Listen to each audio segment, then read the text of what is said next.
Hello everyone, welcome to Drishti IS. You're watching the NCERT Foundation series and today we are going to cover some concepts, some topics from class 11 NCERT chapter 5 which is titled Legislature.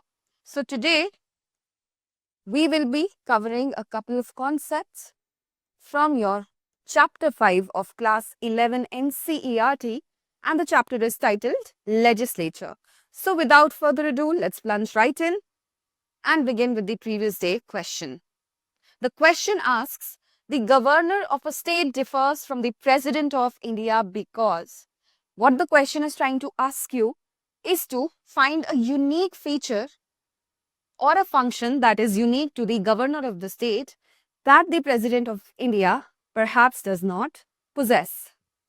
Now, first of all, let's see what was the role of the president of India. The president of India is the head of the state, head of the executive constitutionally, but he is only a nominal or a titular or a ceremonial head. Nominal, titular or a ceremonial head, despite the fact that the constitution does vest the executive power in the head of the state, which is the president. Now, the role that the president plays at the center or in the union, the same role is played by the governor. Governor in the state, which means he is also the ceremonial head and is bound by the advice of the Council of Ministers, which is headed by the chief minister at the state level. Now, president is elected, whereas the governor is appointed. The governor is appointed. The president is elected by whom? We have discussed in sufficient detail that the president is elected by the elected members of the parliament, the elected members of the state legislative assembly, and the elected members of the UTs of Delhi and Puducherry. The governor, however, is appointed by the president under his warrant and seal. So, the governor is appointed by the president under his warrant and seal. All right. And he is therefore also appointed and not indirectly elected, not elected in any way. So, also the governor becomes the representative of the center in the state to which he or she is appointed the governor. Now, originally, it was provided that there could be only one governor appointed for each state. But with the 7th Constitutional Amendment of 1956, it was provided that one governor could also be provided for or appointed for 2 or more states. All right. So, this is the whole story about governor. We also discussed that even though the president is bound by the advice of the Council of Ministers, but the president enjoys certain discretionary powers. For example, in the case of his pocket veto when it comes to bills, or in the case of a hung parliament where the president has to choose the leader where no party has a clear majority, or in the case of the reconsideration of advice, the sending back of advice to the Council of Ministers for reconsideration. Similarly, the governor also has some discretionary powers. What are the discretionary powers of the governor? So, first of all, in case of hung assembly,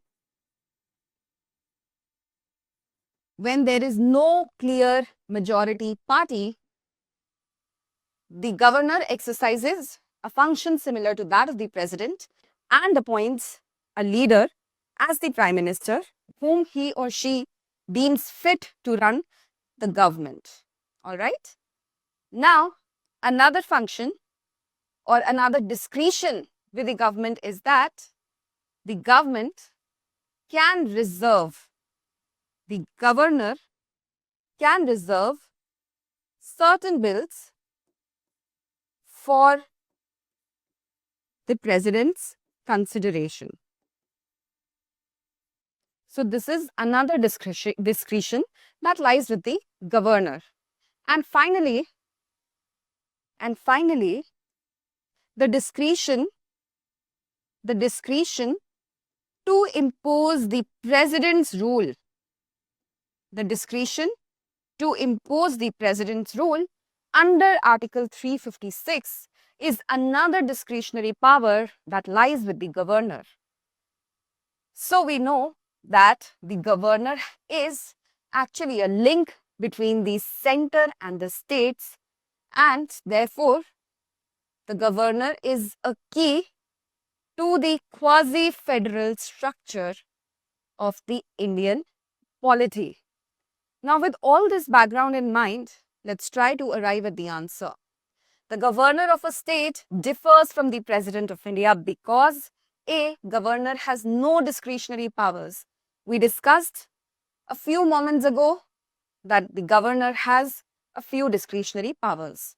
Option B says the governor is directly elected by the people. No, the governor is appointed by the president under his warrant and seal. Option C says governor is appointed by president and holds office at his pleasure.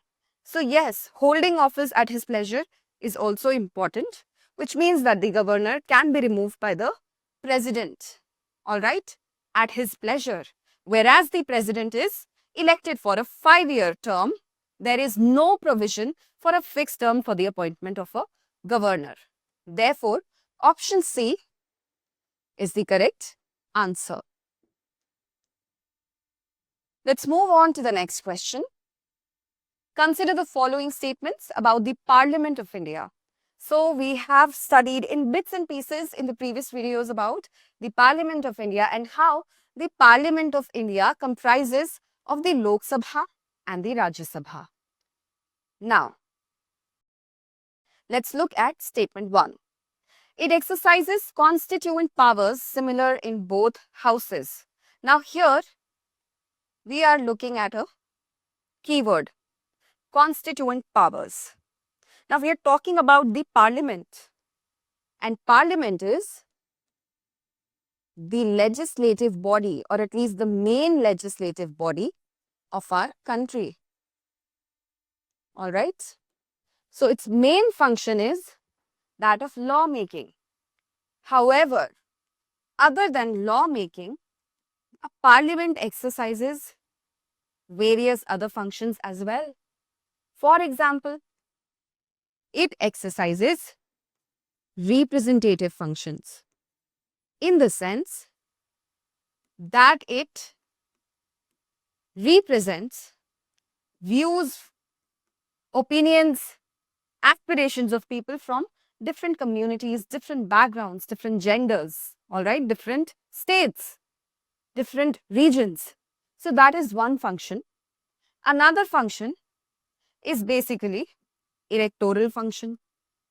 Now, what does electoral function means? Electoral function means that the parliament elects the president as well as the vice president.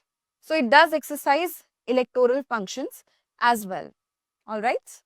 Then of course it has some functions that may be called, for the ease of language, financial functions. What are financial functions?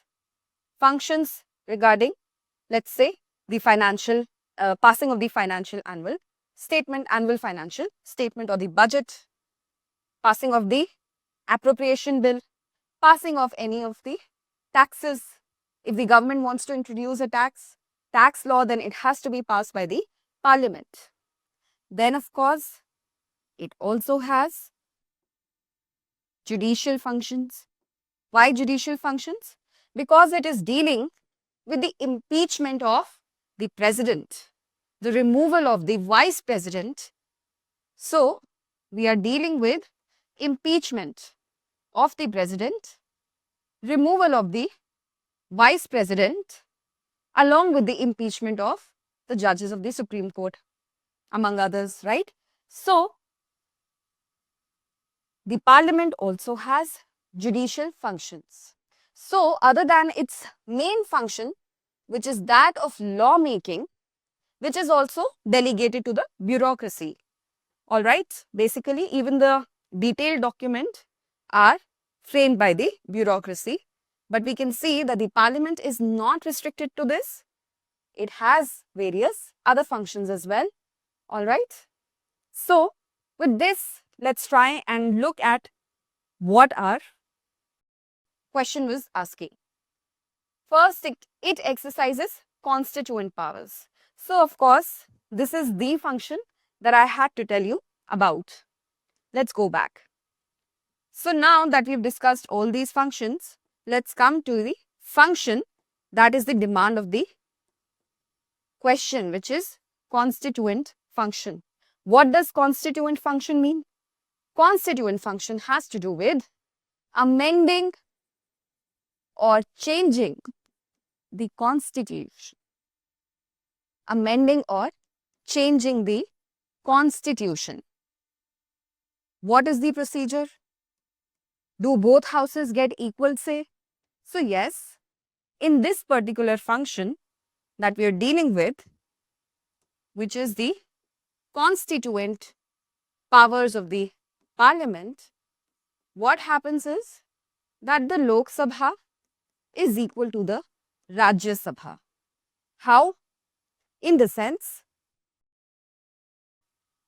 that an amendment bill can be introduced in either house of the parliament. So, an amendment bill can be introduced in either house of the parliament. So, there is no bias here whether the Lok Sabha will initiate the bill or the Rajya Sabha. This is one factor. Now, the house that initiates the bill passes the bill or has to pass the bill with a special majority. What is meant by special majority?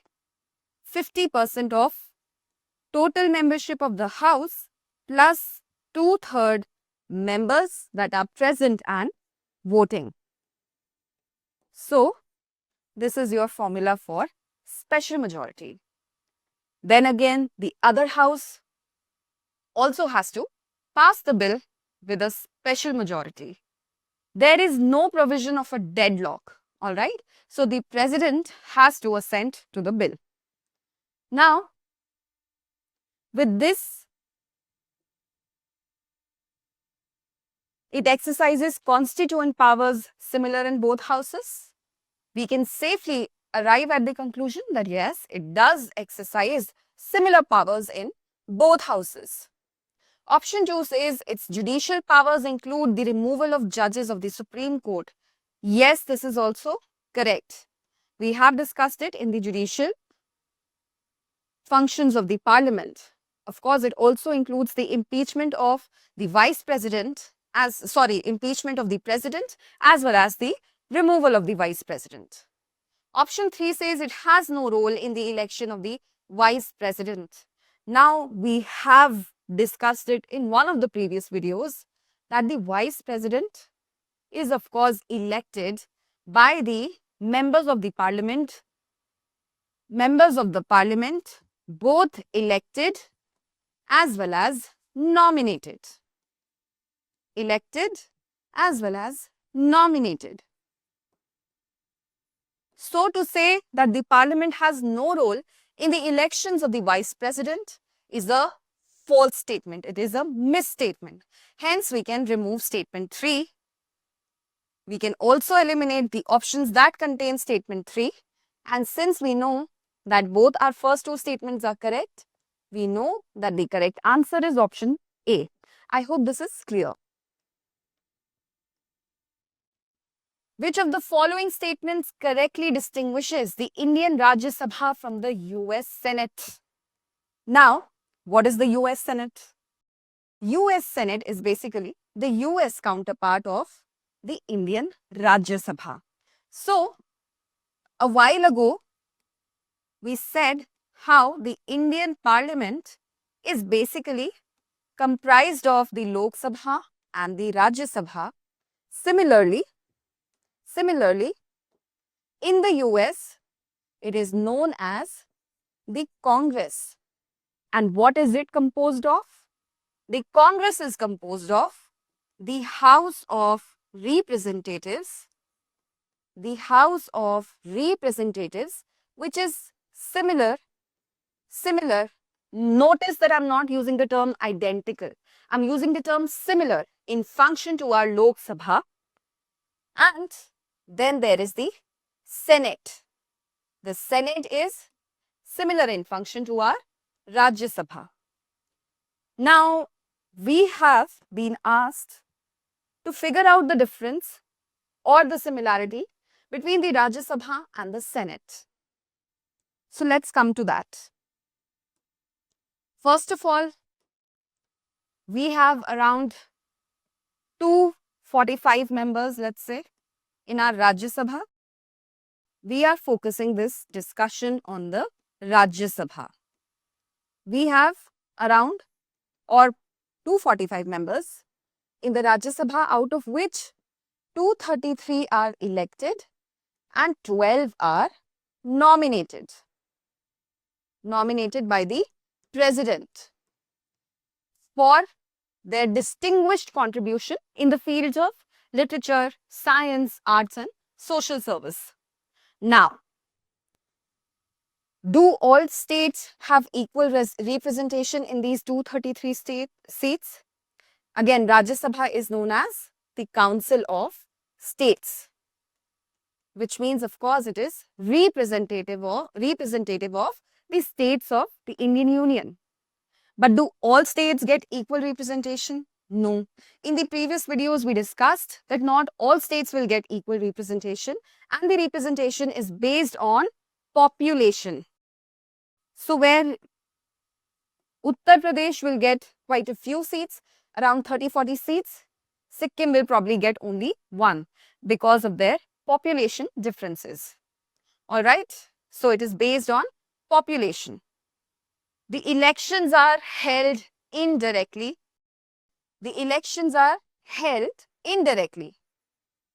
And we talked about how the method of proportional representation by means of a single transferable vote is used for election in the Rajya Sabha. Alright, so this is another difference. Now, what else could be the difference or similarity or feature? That the Rajya Sabha here is a permanent house. It is a continuous house, continuing house. Alright, but one-third of its members retire every 2 years. So, it is a permanent or a continuing house with one-third of its members retiring every 2 years. So, suppose there are 245 members. So, one-third of it becomes, let's say 82, 83, approximately 82 members. So, what will happen? There is a system of rotation. Since it is a permanent house, the constitution makers did not want the same set of people being re-elected and going on being the members of the Rajya Sabha. So they introduced a system of rotation. For example, some people will retire in 2026, one-third. So 82 members are going to retire in 2026. Then, and 82 are going to replace them. They're going to be elected here. Now, another group with 82 members is going to retire 2 years later in 2028, and so on and so forth. All right. So, 1/3 of the members retire every 2 years. Now, let's come to the Senate. Let's see what are the points of similarities and what are the points of difference. First off, what is the membership of the Senate in the US? It has 100 members. Why? Because in India, the basis of representation is population. But in the US, they wanted equality and parity between all states. Basically, equality in representation. That was the whole idea. And therefore, there are 100 members in the Senate, 2 for each state, irrespective of the size, territorial size, geographical size, as well as the population. Then, here we know that the members are indirectly elected by means of a single transferable vote, whereas here the members are, or the senators are, directly elected by the people. All right. So here the senators are directly elected by the people. Now this is a permanent or a continuing house, and so is this. So this is also a permanent house with the same feature that 1/3 of the members retire every 2 years. 1/3 of the members retire every 2 years. So this is a very brief yet comprehensive comparison of the Rajya Sabha with the Senate of the US. With this background, let's try and look at what the question is demanding. Representation in Rajya Sabha is equal for all states unlike the Senate. No. On the contrary, the Senate has equal representation for all states unlike the Rajya Sabha. So we can eliminate this. Rajya Sabha's members are directly elected unlike the Senate. Again, the other way around. Rajya Sabha's members are indirectly elected, whereas the senators are directly elected by the people. Option C says Rajya Sabha's representation is based on population unlike the Senate. Now this is our correct option. Because Rajya Sabha's representation is definitely based on the size of the population of each state, and this we have read not only today but multiple times. So yes, Rajya Sabha members serve fixed 6 years terms unlike the Senate. Now this is wrong. Why? Rajya Sabha members do serve fixed 6 years term. That is correct. But the senators also serve fixed 6 years term. So this part of their tenure, all right, and the duration and the retirement of of 1/3 members every 2 years is absolutely matching. Okay? So option G here can be ruled out. Question says which of the following is not a correct statement regarding the Rajya Sabha, and this question is a PYQ that was asked in 2018. And this brings me to reiterate my point that NCERTs are your bedrock, your foundation of UPSC, and you should definitely read NCERT line by line, and not just read it but also try to understand the concepts, because you see, questions are lifted as it is. Sometimes statements are verbatim from the book. So it's really important for you to read the NCERTs, go through them, while we also practice MCQs over here. All right? Which one of the following is not a correct statement? So we have to figure out what is wrong with the statements. Which statement is wrong? Option A says it represents the states in the Indian Union. Now this we know, Rajya Sabha is the Council of States. So this is correct. There is nothing wrong with this statement. Option B says its members are elected by the state legislative assemblies. Again, we know that for a fact. Yes, of course, the members are elected by the state legislative assemblies through single transferable vote via the proportional representation method. Also, there are 12 members that are nominated by the president. Nominated by the president due to their distinguished service in the field of literature, science, arts, and social service. All right. It is a permanent house, also correct. It is not subject to dissolution. Only 1/3 of its members retire every 2 years. It can initiate money bills. Now this statement is wrong and this happens to be therefore our correct answer. We have to figure what is wrong and this is the only statement that is wrong and therefore it is our correct answer. But this leads to the question, what exactly is money bill? See, money bill is a topic for another lecture altogether, in the sense that there is some depth and some nuance that explaining this concept also requires. But in brief, money bills have been defined in Article 110 of the Indian Constitution. And as the name suggests, they have to do with money.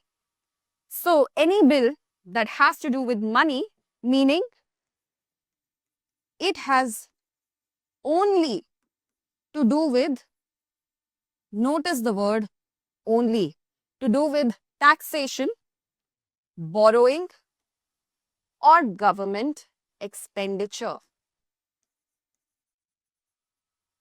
All right? Taxation, borrowing, and government expenditure. If a bill has to do with any or all of these, then that bill is known as money bill. All right?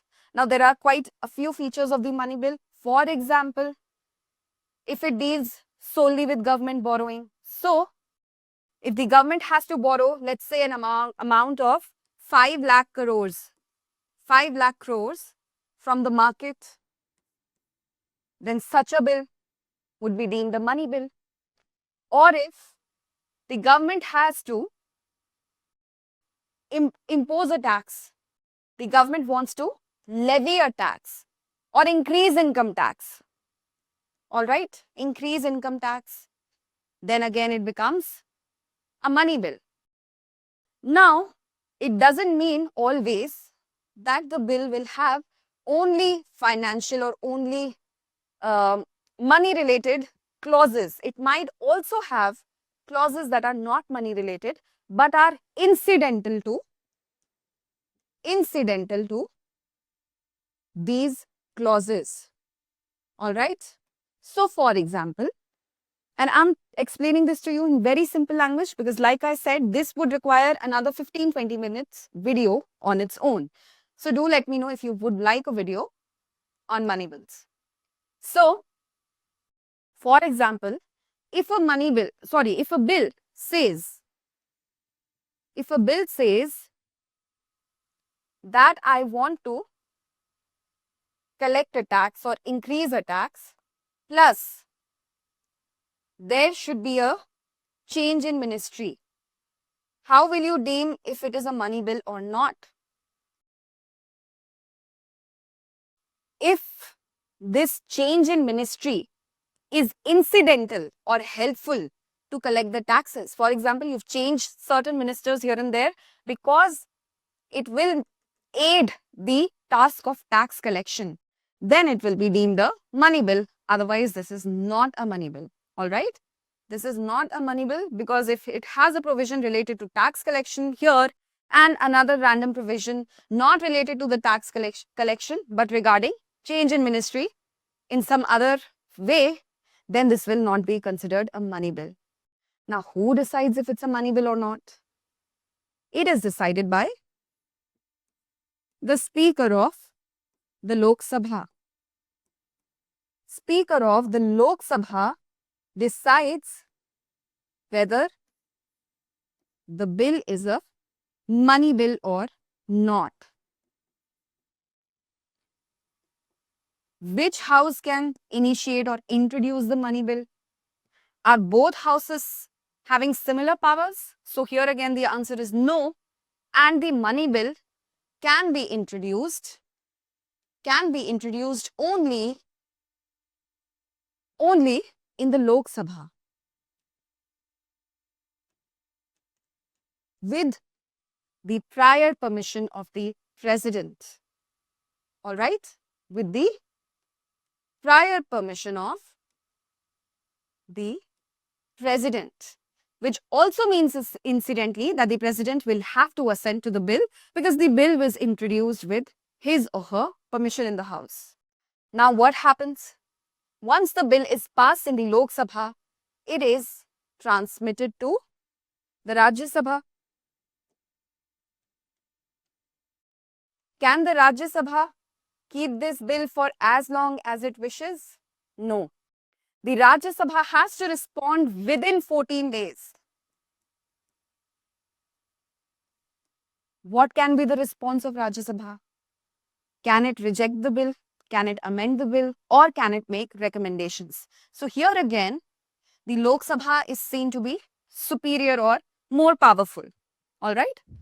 So here the Rajya Sabha can only make recommendations in the bill, meaning it can neither reject nor amend a money bill, but only make recommendations. Only make recommendations. All right? Only recommendations. And that too it has to do within 14 days. What if Rajya Sabha does not do anything for 14 days? Rajya Sabha thinks that there is no need to take any action. Then the bill will be deemed as passed by the Rajya Sabha. All right. So if Rajya Sabha does not take any action within 14 days, the bill is deemed as passed by the Rajya Sabha. And then it goes for the assent of the President, and the President invariably gives assent because it was introduced with his prior permission. So hence the money bill can only be introduced in the Lok Sabha. And that had brought us to our previous correct statement, correct answer actually, which was a wrong statement. Consider the following statements. Again, a previous year's question. And I would reiterate something that I have also said in the previous question. Kindly be very thorough with your NCERT. And also please check Drishti IS's NCERT online foundation course.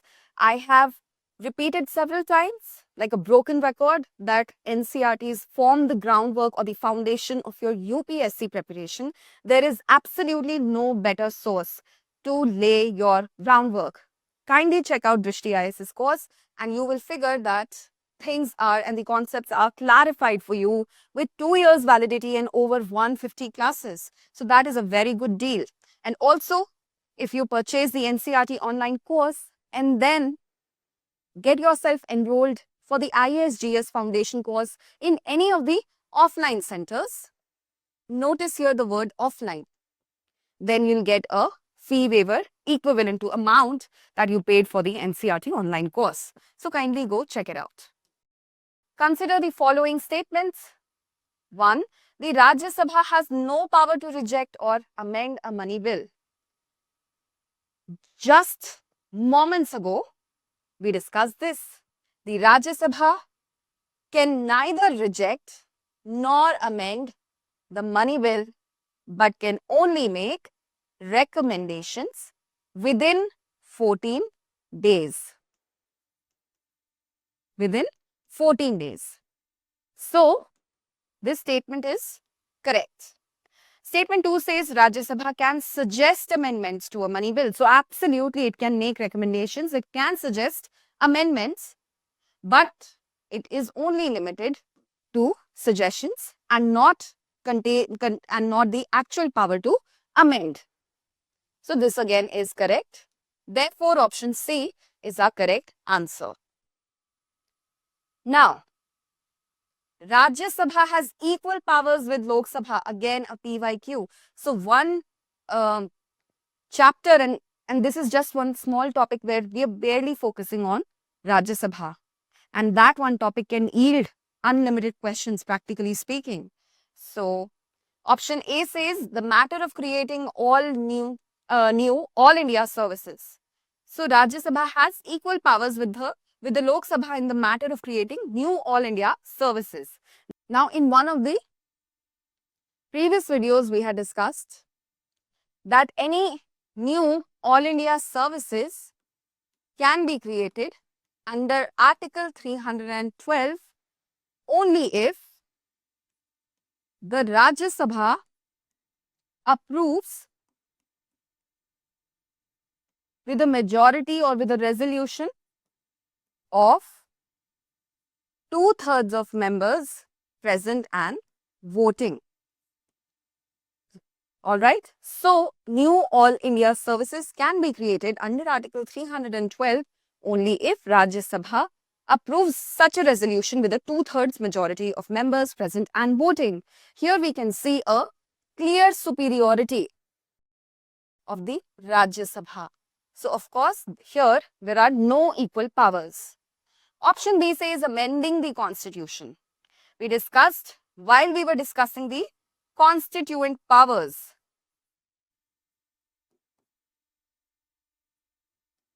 While we were discussing the constituent powers of the parliament, we did discuss that in fact both the Rajya Sabha and the Lok Sabha have equal powers because the bill can be initiated in either house and has to be passed by both houses with a special majority.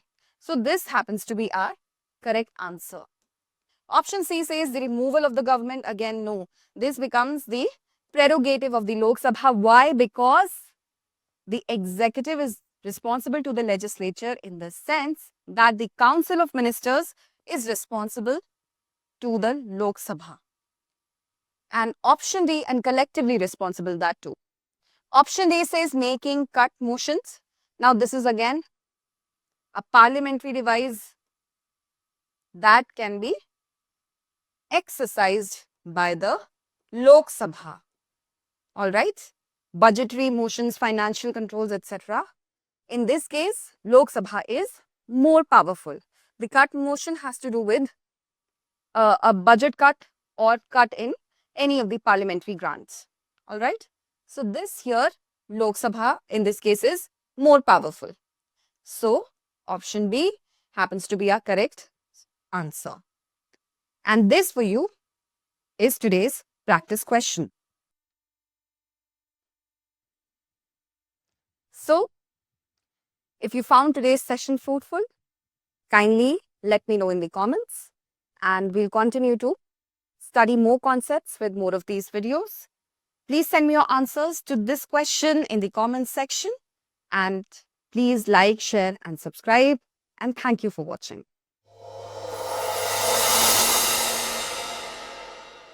For more informative content, like, share and subscribe, and do not forget to press the bell icon to get the notifications.